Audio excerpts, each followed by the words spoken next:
Kalian pasti pengen cepet kaya kan? Pengen cepet terkenal, pengen punya kekuasaan. Wajar, namanya juga manusia kan. Kalau misalkan gua kasih tahu ke kalian, bakal ada satu buku yang bakal ngebantu kalian untuk mendapatkan kesempatan tersebut. Kalian bakal baca gak?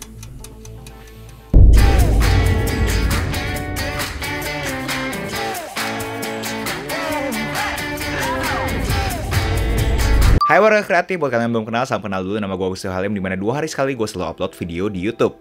Dan semuanya berhubungan dengan industri kreatif. Kreatif negosiasi dengan klien, kreatif membaca buku, kreatif kripto. Apapun yang sifatnya kreatif akan selalu gue bahas di channel ini. So, buat kalian yang berkenan, monggo di subscribe. So, hari ini adalah Kultum, kuliah 7 menit, dimana gue bakal coba extract value, mengambil nilai dari buku-buku yang udah gue pernah baca. Dan hari ini gue bakal ngebawain Kultum, dimana kalian banyak banget yang request ke gue buku ini. Tapi jujur, buku ini salah satu buku yang gue agak takut membawakannya karena bisa memberikan impresi yang salah ke kalian. Jadi disclaimer bahwa apapun yang gue bakal bawain di video ini sifatnya adalah entertainment. Mungkin penafsiran gue terhadap buku ini bisa beda dengan apa yang pengen penulisnya sampaikan. So, hari ini by popular request gue bakal bawain The 48 Law of Power by Robert Greene. Sebelum gue bahas, gue pengen kasih warning dulu.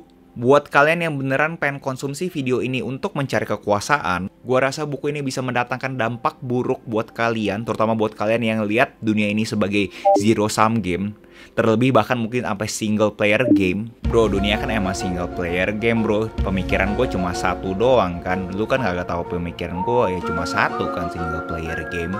Oke, buat kalian yang seperti itu, gua punya harapan besar buat warga kreatif yang nonton Kultum gua hari ini. Cuma mengkonsumsi sebatas entertainment, sebatas hiburan, bukan beneran mencari kekuasaan. Oke bro. Terutama buat kalian yang udah pernah dikategorikan sebagai Machiavellianism. Dan buat kalian yang baru di sini, formatnya gue bakal coba bawain law-law, hukum-hukum yang gue setuju. Dan di akhir hari gue bakal memberikan peran antagonis gue terhadap hukum yang gue gak setuju. So, kita mulai aja. Warning terakhir sebelum kalian tahu sisi buruknya manusia kalau udah tahu kekuasaan. Warning terakhir.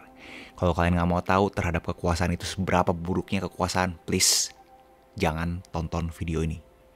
Di buku ini bilang bahwa namanya power, namanya kekuasaan itu adalah permainan sosial, social game. Dimana ya kalau misalnya kalian mau master, ya kalian harus bisa memanipulasi orang. Dan makanya ada beberapa tempat nge-ban buku ini. Never outshine the master. Pokoknya lu gak boleh bersinar lebih terang dibandingin lu punya guru. Kenapa? Karena kalau misalkan lu melakukan itu, lu punya guru atau mentor itu bakal berasa insecure. Loh kok jadi gue punya student lebih jago dibandingin gue ya? Dan lu kagak mau kan orang yang ngajarin lu itu berasa insecure. Karena amit-amit bisa jadi musuhnya lu. Jangan pernah ngomong banyak-banyak. Jadi kalau misalkan kalian pengen direspek sama orang, direspeknya itu dengan aksi, bukan dengan. Karena kalian punya kata-kata tidak akan berarti kalau misalkan tidak ada aksi. Dan si Robert Greene notice di sejarah manusia, orang-orang yang powerful ini justru ngomongnya lebih sedikit. Dan mereka ngomong sedikit itu malah jadi mengintimidasi. Reputasi adalah segalanya. Ini sangat sederhana, kalau misalkan kita mendapatkan reputasi yang buruk, sangat susah kan untuk kita cuci kita punya reputasi buat orang percaya sama kita lagi. Menang dari aksi, bukan dari argumen. Dia dismiss namanya argumen itu nggak penting karena argumen itu berdasarkan opini kan. Dimana opini itu kan selalu berganti. Jadi kalau misalnya kita mau dilabelkan menang, kita harus menang berdasarkan aksinya kita. Saat mencari bantuan, pikir orang tersebut lagi mau apa.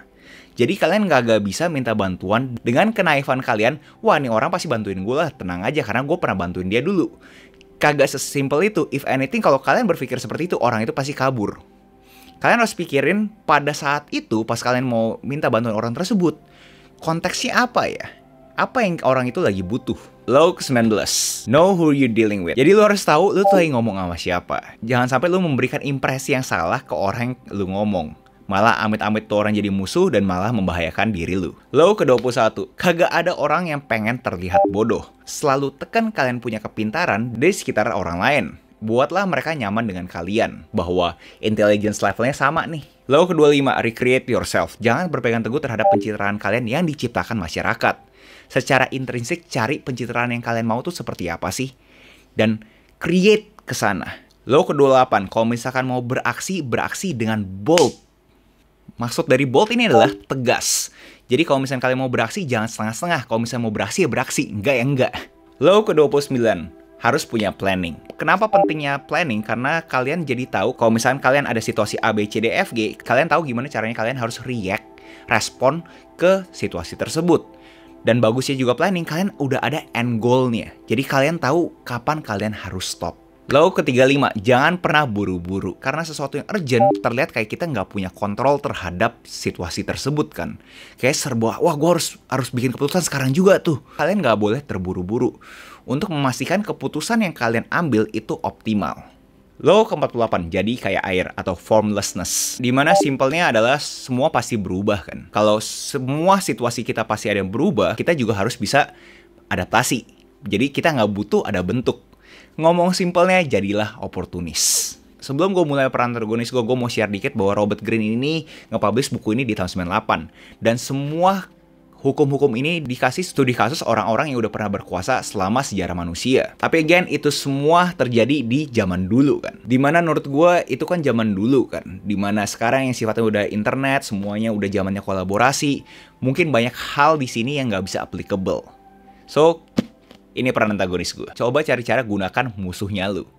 Gue ngerti konsepnya bahwa namanya teman pun bisa jadi musuh lu kan di kemudian hari kan. Dan biasanya musuhnya kita itu bisa komplimen kita lebih bagus lagi dibandingin temannya kita.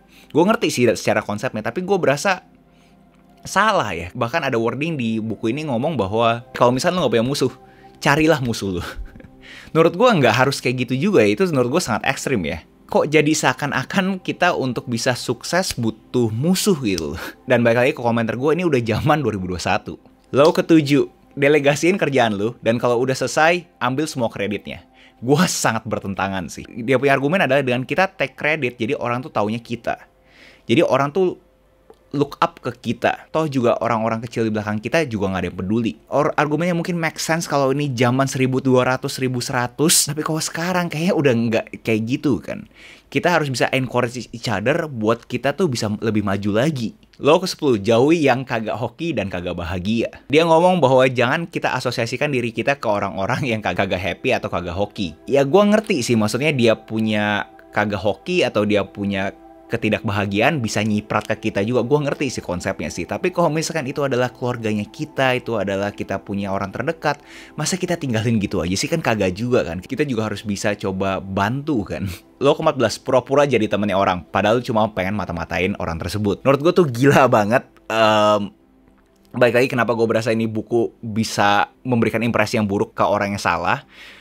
Menurut gue enggak banget sih itu sih. Maksudnya lu palsu cuma for the sake of your own interest gitu loh. Lo ke-27, orang tuh butuh pemimpin. Mereka pengen percaya terhadap sesuatu. Jadi kasihlah mereka kepercayaan, tapi yang abstrak, kasih mereka janji-janji. Dan dengan antusias, tapi jangan rasional. Kasih mereka juga sebuah ritual buat mereka berasa mereka itu ada sense of belonging.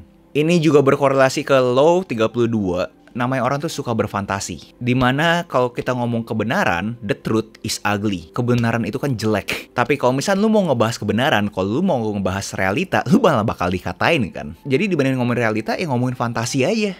Ini gue bener-bener berkoar banget sih. Itu kenapa salah satunya gue bikin YouTube kan. Karena gue berasa iklim perkontenan di Indonesia sampai sekarang video ini dibuat lebih condong ke yang receh, yang pamer.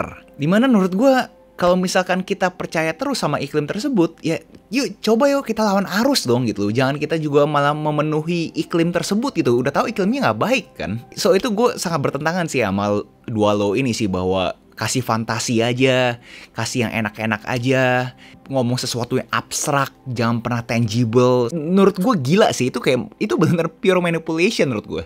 Dan berkorelasi juga ke Law 37, kalian harus bikin self-image yang keren, yang striking, gambaran yang mencolok. Karena gambaran yang mencolok itu memperlihatkan kekuasaan kalian. Again, kagak harus guys, kalian punya eksternal, kagak melambangkan intrinsiknya kalian. Kalau kalian benar mencari kekuasaan, gua rasa di zaman sekarang kalian gak butuh self-image yang keren, yang kaya. Law ke-41, apapun yang original akan lebih keren dibandingin yang berikutnya. Di buku ini ngambil studi kasus adalah keluarga raja, dimana dia bilang kalau misalkan lu udah jadi keluarga raja, lu udah susah banget untuk lu punya karir yang lu suka. Kenapa? Pencapaian lu harus 2 kali dari generasi sebelumnya kan. Menurut gua nggak fair, karena generasi sebelumnya aja berkarya buat kita kan. So kalau misalkan kita, terutama di budaya timur, menurut gue ya kita harus at least honor kan. Kita harus respect terhadap generasi di atas kita memberikan kita ini. Kita coba kembangkan yuk. Sedangkan di buku ini sangat ekstrim dibilang harus keluar dari bayangan generasi sebelumnya. Untuk lu bisa berkuasa, untuk lu berasa sukses, lu harus tinggalkan bayangannya dan udah kerjain sendiri aja. Kenapa kita dilabelkan tidak sukses kalau misalnya kita nggak bisa outperform generasi kita sebelumnya? Sekali lagi, to be fair, Robert Greene ini beliau cuma zoom out sejarah, lalu dia notice sebuah pattern, sebuah pola dari orang-orang yang sudah berkuasa selama sejarah manusia. Buat kalian yang baca ini, mungkin kalian juga notice bahwa gue kagak ngebahas detail terhadap studi kasus yang diceritakan setiap hukumnya. Dan menurut gue itu sangat penting karena kalian butuh tahu konteks gimana caranya si Robert Greene ekstrak hukum-hukum tersebut. Tapi kalau misalnya gue bahas semua studi kasus ya, gue rasa video kali ini bakal lebih dari 1 jam guys. Premis buku ini sebenarnya sangat simple. Semua aksi pasti berhubungan dengan kekuasaan, dengan sosial status. Dan si Robert Greene pun juga ada ngomong di prolognya dia, di preface-nya, bahwa buku ini juga didesain buat kita kalau lagi bingung kenapa ya kok si dia kayak gitu, si dia kayak gini. Buat kita ngerti gitu, kayak oh ternyata dia tuh mainin social game-nya seperti ini. Ya nggak bisa diapa-apain juga, namanya juga intrinsiknya manusia kan terhadap pengen cari kekuasaan terus. Dan ada quote yang menurut gue sih agak sedih sih, tapi gue pengen bagikan ke kalian. Any man who tries to be good all the time is bound to come to ruin among the great number who are not good. Jadi kalau misalkan kita berusaha untuk jadi orang baik, malah akhirnya jadi hancur. Menurut 48 Laws of Power, Robert Greene. Coba komen di bawah, menurut kalian law mana yang kalian paling suka dan mana yang paling gak suka. Dan gue yakin juga warga kreatif, semua pemikirannya kritis, kalian pasti notice bahwa Gus kok lu gak ada law ini sih. Yes, gue kagak bahas semua law-nya. Tapi kalau kalian yang tertarik semua law-nya tuh apa aja, kalian bisa klik link di deskripsi gue. Itu ada book notes gue, catatan buku ya guys ya, yang sudah diterjemahkan ke bahasa Indonesia, tapi bukan bukunya, bukan e-book guys. Kalau e-book yang diterjemahkan ke bahasa Indonesia itu illegal distribution guys. So sekali lagi, buat kalian yang pengen baca ini, buat kalian yang konsumsi video ini, konsumsi hanya untuk informasi ya guys ya. Jangan bener-bener ditiru plek-plek. Karena menurut gue sekali lagi ini buku bisa memberikan dampak yang buruk kalau misalnya kalian tidak bisa memakai kacamata yang tepat. Dan nextnya kalian mau kultum apa, bisa langsung komen aja di bawah. Please jangan ngomong Sapiens, gue aja takut ngomongin ini, apalagi gue ngomongin Sapiens guys, please. Moga-moga kagak ada yang nonton video ini hanya demi kekuasaan. Itu aja, jangan lupa like, comment, subscribe, nyalain notifnya, share ke teman kalian, and I'll see you in next video. Salam kreatif.